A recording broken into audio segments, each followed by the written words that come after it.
with like Belphegor on 5 and have like an insane turn. Now that you can't do those plays, I really feel like you need to take the deck into an aggressive standpoint.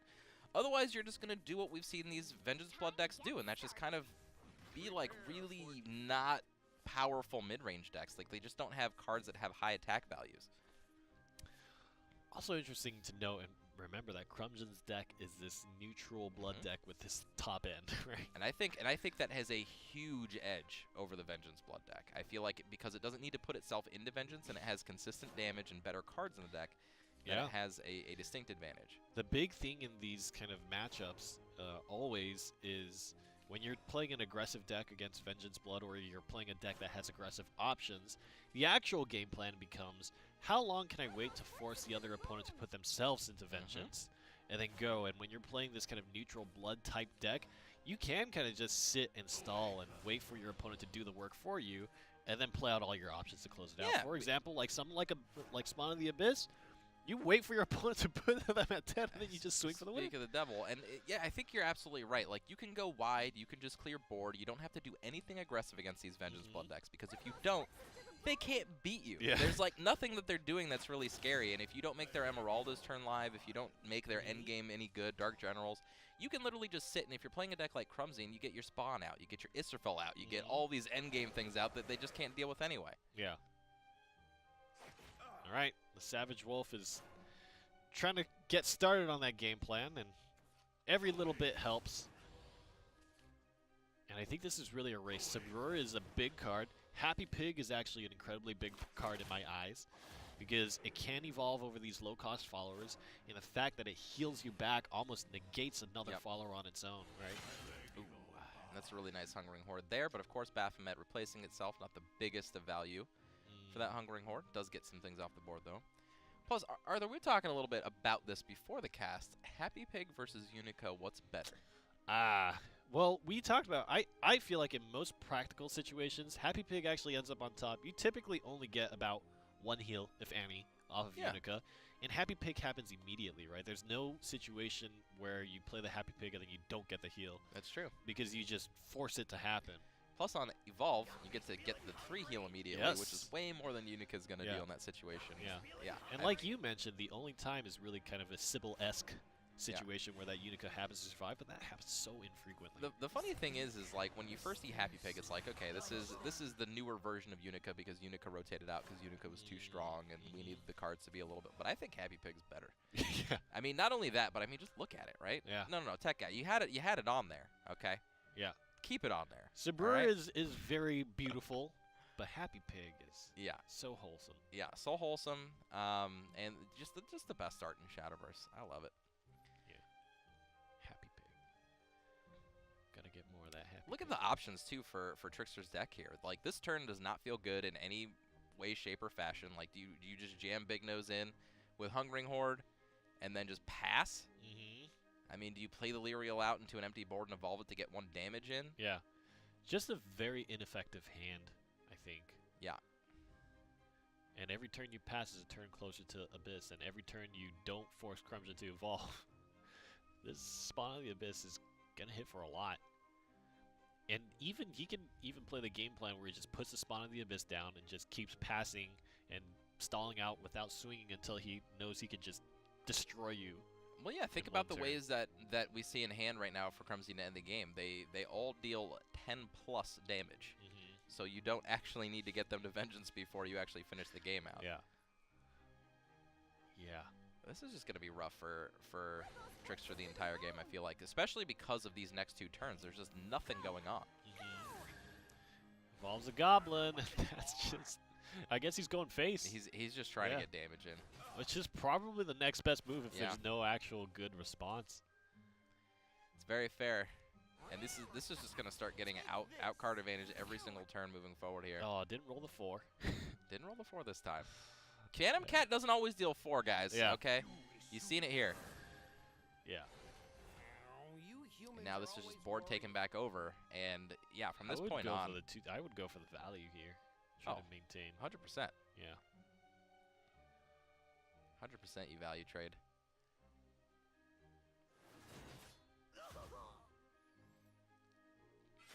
Okay.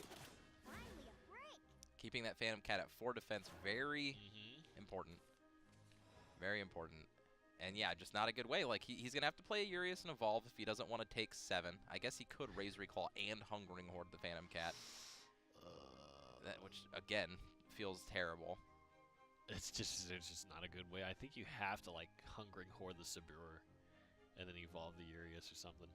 But then you still have to use all 3 of those cards to take out this board in that's any, right, in any way. Because it's only a 1 attack. That's kind of the downside. Yeah, this is a rough turn. Oh, man. It is a rough turn. That means you got to keep the Sabura in play if you want to be efficient with your resources. Yeah, but if...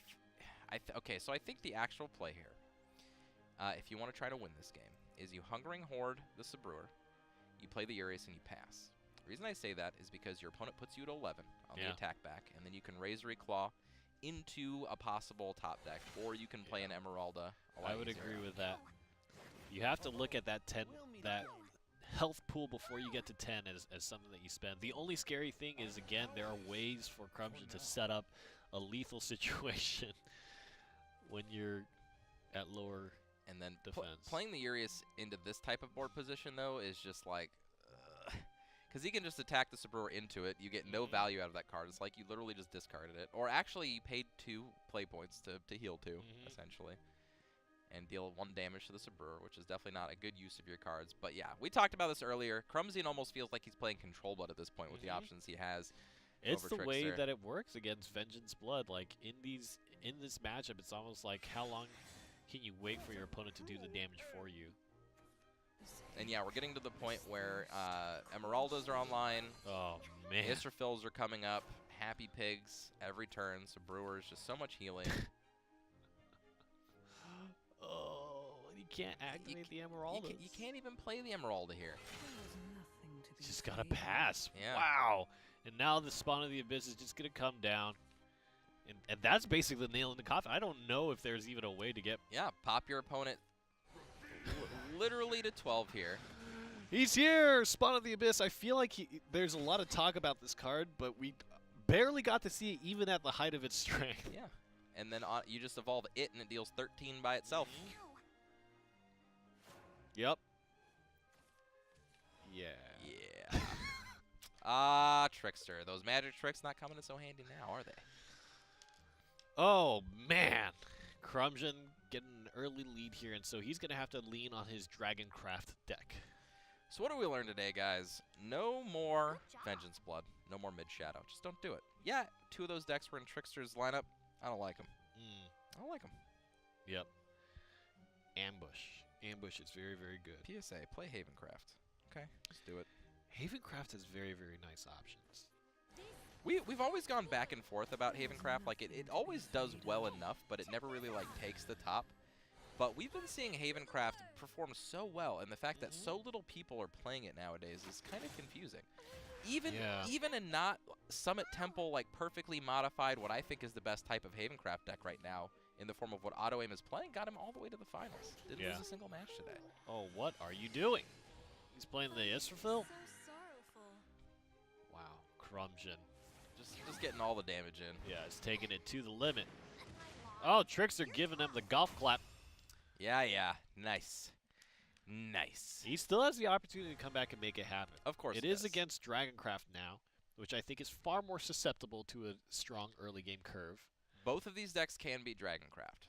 Yeah. Absolutely. And I think especially if you either have no removal spells, have no ramp, either one of those can make it very difficult. So I have played, I have played many games of Dragoncraft where you literally just do nothing, lose the game.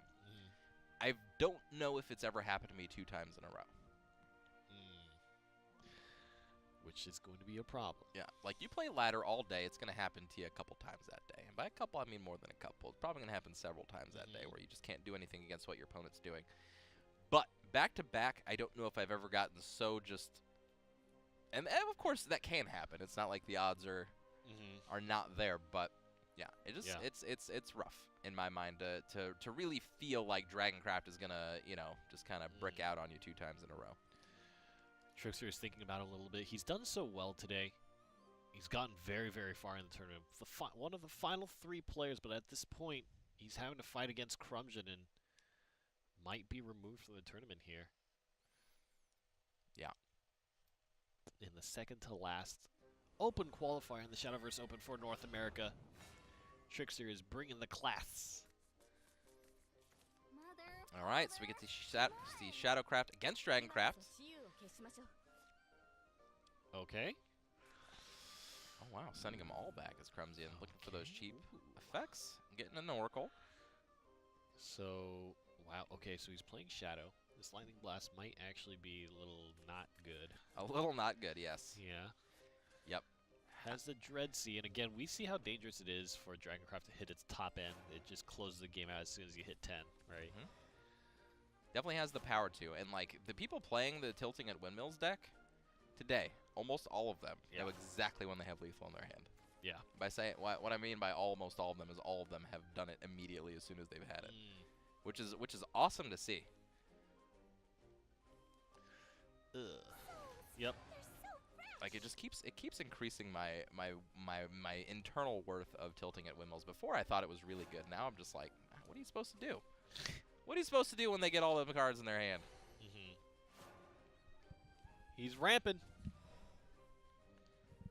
And this is what's rough, I think, for Shadowcraft nowadays. That Demon Eater is an awesome card, but when you're trying to play a tempo curve, it always negates that, especially leading into a Prince Catacomb turn where you could have just had like this crazy sweet board of a bunch of followers. Now you had to stop to draw some cards. You get some advantage, but like it doesn't have any like real aggressive route anymore. Like that, you can get a perfect draw where you get like a Bellinus into a Skull Ring, you know, or even Goblin into Bellinus into Skull Ring into Prince Catacomb, but because it plays Demon Eaters and things like that, it just breaks up the curve every once in a while. It just doesn't feel as fluid as it used to.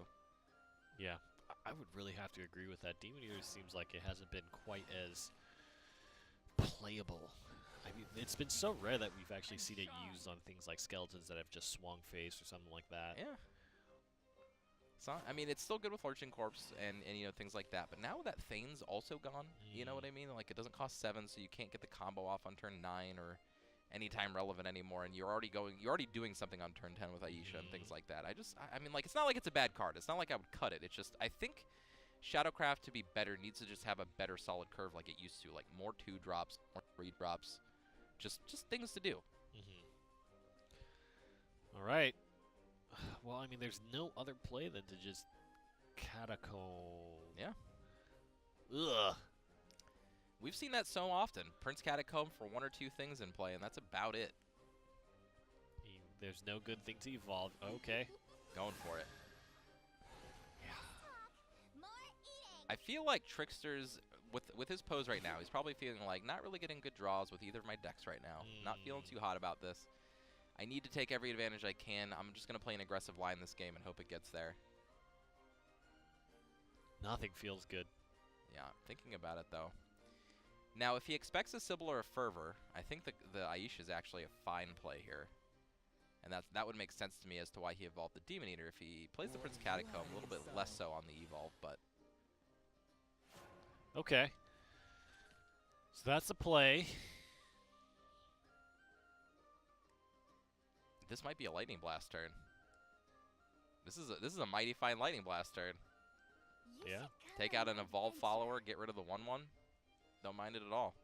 Only other play here really is to Ayala and ramp into 8, but ramping into 8 doesn't really do anything. Goes ahead and does that. Yeah. And he just continues to have these awkward plays where it's like Odile doesn't really feel like it's getting maximum benefit. The Skeleton Prince is kind of, I guess you're setting up for a future, but every turn you set up for the future is a turn where Dragon gets stronger. Yep. Well, Skeleton Prince's turn is fine. I mean, Trickster already has 2 Ektars in hand. It's going to be really hard to deal with this board. They all have 1/1s that come out. And yeah, Trickster's just going for the line that just makes him win in 2 turns. I really like this. Yeah. The last words, I guess, are well set up, too. And a lot of them have 3 defense, which means that the Saha Quill Israfil combo can't really knock this all away. Yeah. Yeah. This turned into a tough game for Crumsion. Trickster finding a nice little line here in the middle of the game to just be very aggressive. Drops the Sahak will. It's interesting how much face damage Trickster was able to get with the cards that he had on the table. And all I'm saying is, like, imagine if that 2-drop wasn't a Demon Eater. I feel like this game would have been so comfortable. You know what I mean? Like, it's not like he's in a bad position by any means. So Trickster needs to figure out a way to make it so that it's not, what, 3 followers remaining? 1, 2, 3, plus 6. No, he'll be fine. There's no Evolution Orb as well. Yeah, he's definitely not gone. So one more skeleton. So it is a 6 damage Ector here. Yep, and he gets to pop out 2 zombies. I think that is the play this turn, because you get to take care of the Sahakwill as well. Post Evos. And then you fill up the entire board, which is perfect for setting up for an Aisha in a few turns as well. The big problem is the Israfil evolve on a turn coming up. Yeah, I mean, but you do have a Necro Assassin, and you do have a Skull Ring. I feel like this is a perfect setup, though. Yeah. I think it's just so important because that healing is just so impactful. Popping back up 4 health is going to be very tough for Trickster to kind of create a situation where he can swing past that again. I think the setup is fine. Yeah, literally you Ektar this turn. Next turn after Israfil Evolve, you play Skull Ring, Necro Assassin. And then you kind of just chill until Aisha happens. That's right, he does have the Aisha. So the question of if he can stay afloat. There it is. All right. This is the big question. Must keep up with healing enough to keep yourself above 10, and so far, doesn't quite have that option. Israfil's so good. Yeah, it really is making or breaking a lot of these games. Yeah. This is about Crumsion's race to kind of get himself back above 10. He needs to be at 11 or higher. Interesting. I don't think the zombie party can really do what it needs to this turn, so I think it's still the same play I was talking about. Yeah. Especially because it's the way to build up the most shadows. Yep. Okay. So there's about 2 turns of action on Crumsion's side before the Aisha hits. Might play the Ouroboros here. Might actually just go for the Queen of the Dread Sea play this turn and just try to, basically like we talk about, just try to tempo their opponent. I mean, you can play Queen of the Dread Sea into Bahamut into Ouroboros and basically just take the entire board and have game-winning threat in play. I do think since you haven't pulled healing yet, you need to play the option that gives you the most opportunity to close the game out. Yep. And this isn't bad by any stretch of the imagination, but it's not going to win the game in the course of 2 turns. And I think that's it. I don't know if there's anything that Crumsion can do. Even, I mean, he has to draw healing. That's literally it. If he doesn't draw healing, he's gone. Or Zeus. Zeus could help him out as well. Dang, that's so tough. I think he just zombie party here. Yeah. Just zombie party pass. Just fill a board. Yep. So what happens here? Got to top deck something. Even if you Salamander. Oh, hello. No! Wow. Hello. Oh, now, man. What that means, though, is that if he chooses to play the Sybil to heal this turn, he can't do anything else. He can Sybil, swing the Bahama, and also Salamander one of the zombies. Yeah. I mean, he can Salamander something, but not for full value, which does not feel good. Yeah. That's going to leave, what, 1 zombie left over to do 2 damage, which is 1 off lethal, because it's going to put him to 11. Heals 3, does 2, is down to 11, and then the Aisha is 1 damage off. Yeah. There is also a world, I suppose, where Odal might actually get a lot of value, depending on how this board state plays out. Well, I mean, it can get a lot of value, right? Because Sybil will go to... Oh, okay. Going for the tempo push now. So what are the cards in hand? Wow, okay, so he just wipes everything away. And then now you can play the Sybil. Interesting. And now it's very tough to remove the Sybil. Yep. I like the play. Okay. This game is coming to a head real quick. Is Ector enough to clear? With the Goblin Mage, probably. Yeah, because you get kind of 4 sources to swing here. Oh, yeah. Yep.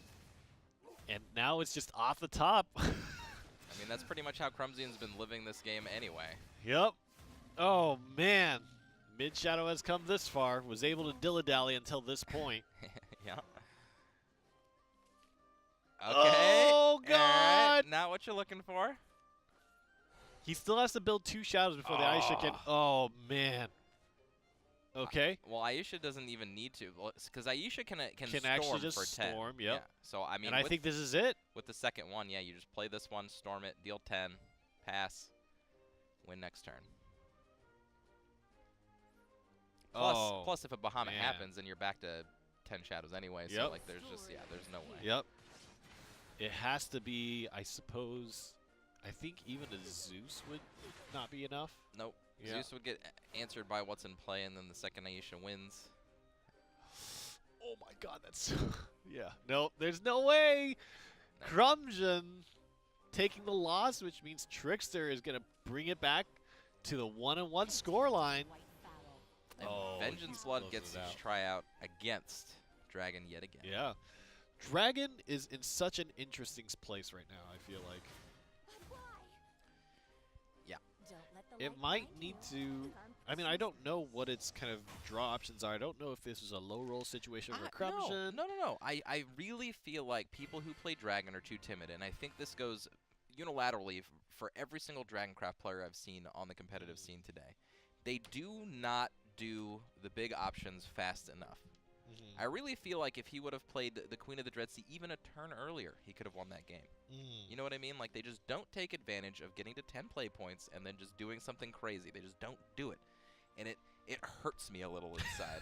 I know you have options, guys. I know you have options, but think about the option of 30 play points on turn 6 against somebody. What are they realistically going to do?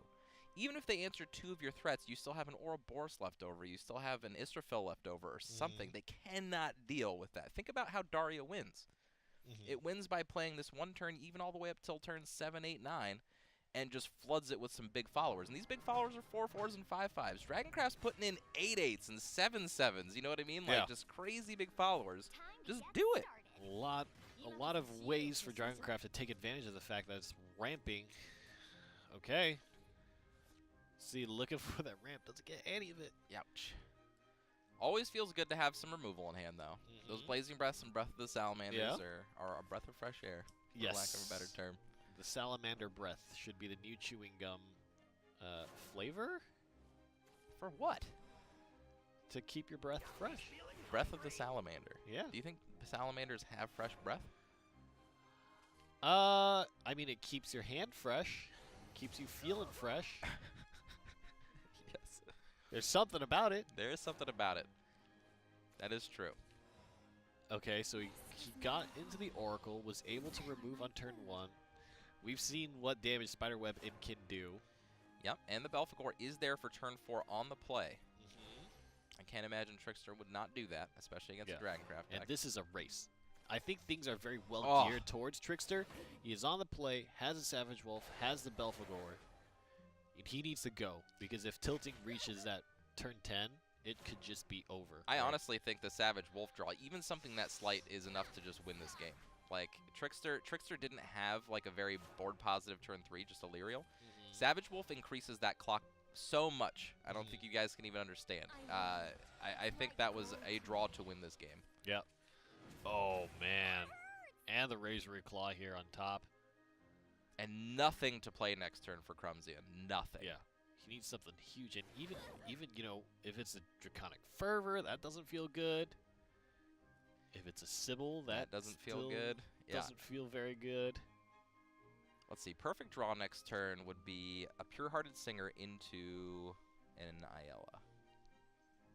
So that way you get to ramp and draw some cards. Ramp. Yeah.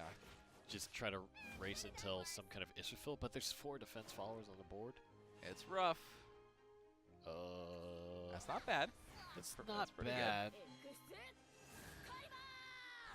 Okay. Again, where are the Dark Air Jammers at? Where are them Dark Generals at?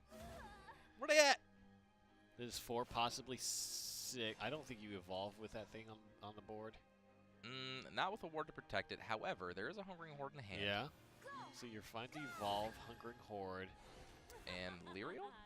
Yeah, and turn 6, I mean, because he didn't ramp, now there's no good turn 6 play. Yep. Right? This is rough.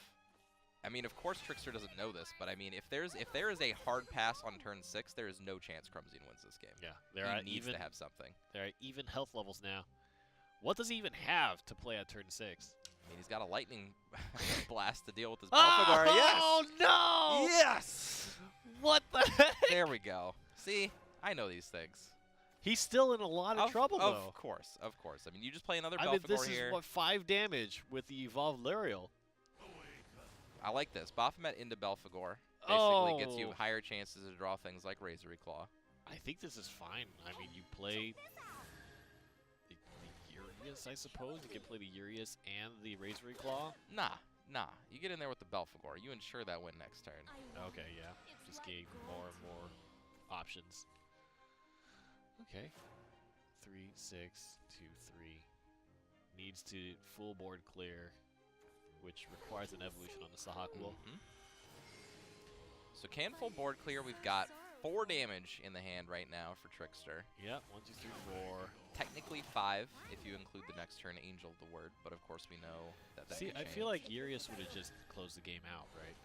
Like you place a Hawkwill into Urias, it pings twice and you raise your claw. It's true. I mean, I feel like it's very similar because of the cards that you draw. That's just gonna be it anyway.